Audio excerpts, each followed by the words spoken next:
Hey, it's Riley, and I am just over 7 weeks on testosterone. Actually, exactly a week from today will be my 2-month mark, which is super exciting.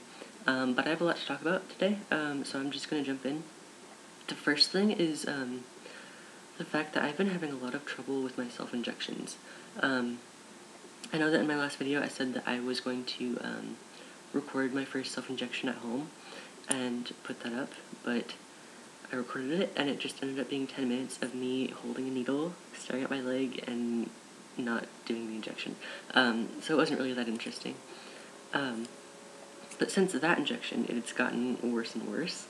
The week after that, it took half an hour, and then the week after that, I sat there for an hour and couldn't do it. So I tried to do it the next morning, and I still couldn't do it, so I went into the health center and they did it for me. And I've realized that it's the actual, like, injection. Once the needle's in my leg, it's okay. Like, I can handle it. It's not fun, but it's worth it. But it's just, I can't get myself to just move the needle down an inch. It's a mental block or something. Which is a little bit worrying because I will be going home for the summer in, like, 3 or 4 weeks. And I need to be able to do it on my own then, because I don't have a health center that I can fall back on.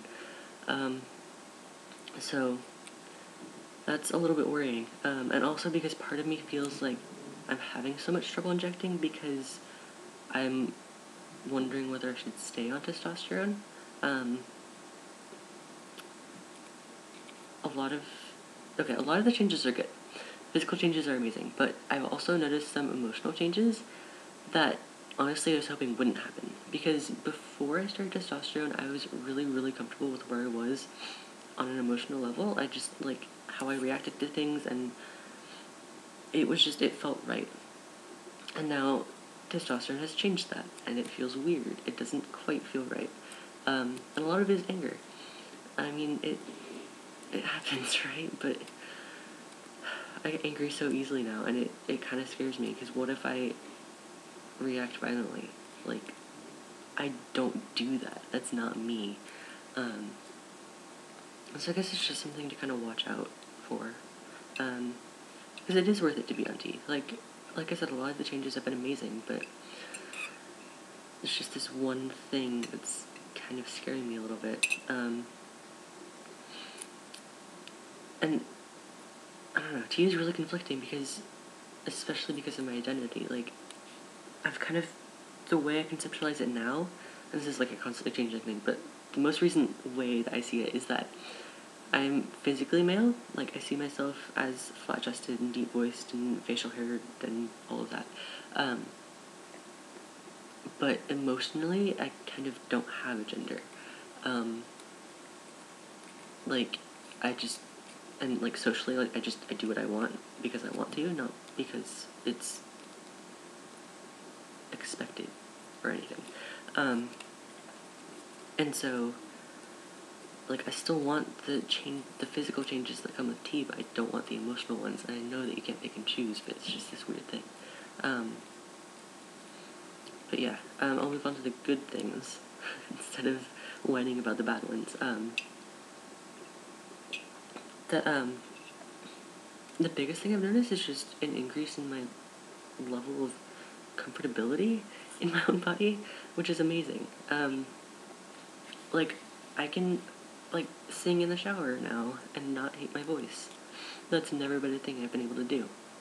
I've always lip-synced in the shower, sure, but I'm actually able to, like, use my voice, and it's okay.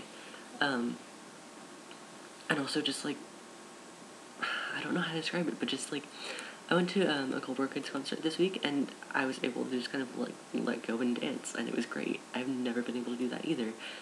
And so just being okay with my body, even though it's not quite where I want it to be yet, it's still headed in that direction, and it feels really good.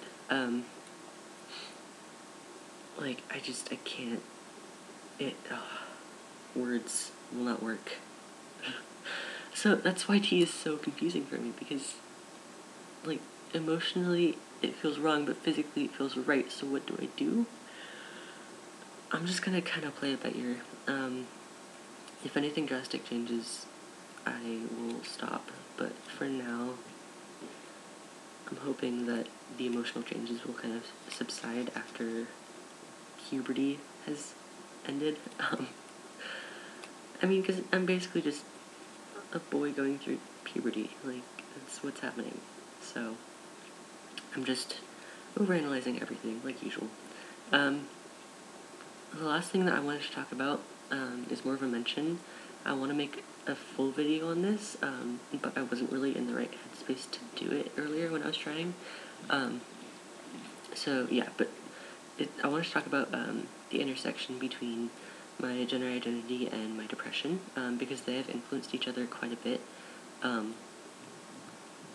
and I think it's really important to talk about. It's not something I feel like I need to hide, and like I said, has really influenced my gender identity and how I go about my transition and all of that. And even though all of these amazing things are happening, the past few days have been really hard.